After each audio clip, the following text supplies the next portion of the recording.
हाँ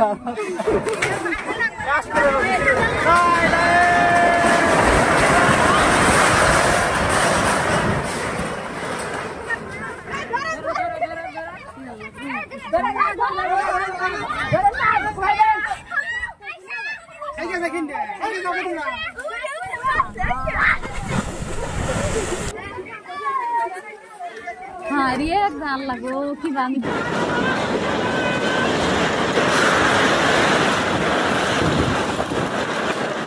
अंतिम खाओ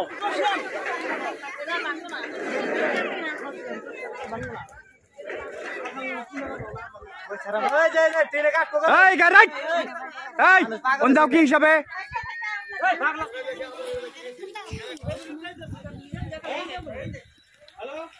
খাই খাবো না না খাবোই না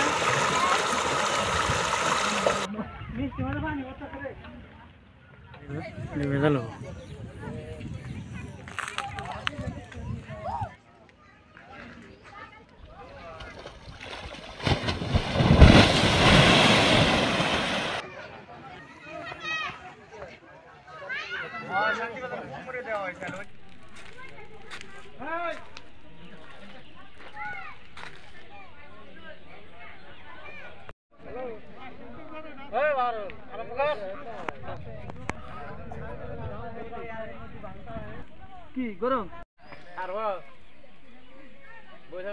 এইখিনি আমাৰ চাউৰাচাৰা গাঁও এইটো অঞ্চলত প্ৰায় 1000 বিঘাৰো অধিক মাটি মেধি মাটি অলৰেডি নদীত যা গ'ল প্ৰায় 3 বছৰ ধৰি কণ্টিনিউৱাছলি ইয়াতে নদীৰ গৰাখহনীয়া হৈ আছে।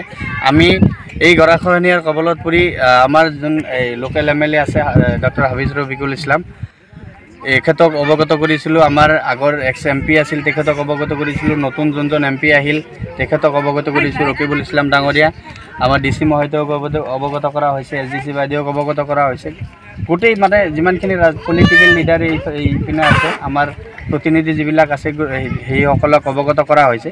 কিন্তু দুৰ্ভাগ্যবশতঃ আমাৰ এই অঞ্চলখিনি প্ৰতিনিধি যিবিলাক আছে প্ৰতিনিধিবিলাক অলৰেডি ভোটৰ সময়ত ভোটটোহে লৈ থাকে, কিন্তু আমাক ৰাইজৰ পৰা ভোট লোৱাৰ পিছত আমাক ৰাইজৰ কি দুৰ্দশা অৱস্থা, ৰাইজৰ কি বেয়া অৱস্থা, ৰাইজৰ কি খবৰ ল'বলৈ কোনেও নাহে। যোৱা 2 বছৰ ধৰি আমি ককবকাই আছোঁ এই নদীৰ গৰাখহনীয়াৰ কাৰণে, চিঞৰি আছোঁ। কিমান মিটিং কৰিলোঁ, কিমান মেমৰেণ্ডাম দিলোঁ। যোৱা বছৰ DCকো দিয়া হৈছে, কিন্তু এতিয়ালৈকে DCও কোনো টিম আমাৰ ইয়ালৈ চাবলৈ নপঠালে। DC নিজেও ইয়াতে নাহিল। হাজাৰ বিঘা মাটিত নদীত যা গৈ আছে, কোনো খবৰ ল'বলৈ অহা নাই। কিছুমানৰ বাহিৰত মাটি কিনা নাই, কিছুমানৰ মাটি জমি নাই, তেওঁলোকে ক'ৰবাত আপাৰ আছামত গৈ কাম কৰিবলগীয়া হৈছে, ক'ৰবাত লয়াৰ আছামত বেলেগ ডিষ্ট্ৰিক্টত গৈ ক'ৰবাত কাম কৰিবলগীয়া হৈছে, কোনোবাই বেলেগ ষ্টেটত গৈ কাম কৰিবলগীয়া হৈছে। স্কুল বাড়িঘরও বহুত ভাঙছে, বহুত ক্ষতি করছে। জায়গায় জায়গায় গেছে গা, মানুষ তো এক জায়গায় নাই। জনতা আছে, বালুগুড়ি আছে, ঘর বাড়ি কোনো রকম করছে, কতগুলো বিদেশ আছে। টাকা অনুমান কত হাজার বিঘা মাটি বিক্রি করার জন্য করছে? কোনো 10,000 বিঘা হবো। আমার বাড়ি এই যে আমার মাটি নেই যে 10 বিঘা নিয়েছে। বর্তমানে যেটা ক্ষতি হয়েছে সরকার ভাবলে কি আহ্বান জানাবে? সরকারের কাছে আবেদন এখন মানে আমগরে ক্ষতি হইতেছে, এটার জন্য যদি সরকারের কোনো বিহিত থাকে, আমগরে যদি কোনো রকম উপকার করবার পারে, এটাই আবেদন। আর কি তাছাড়া তো আর কোনো কথা জায়গাটা সরাসরি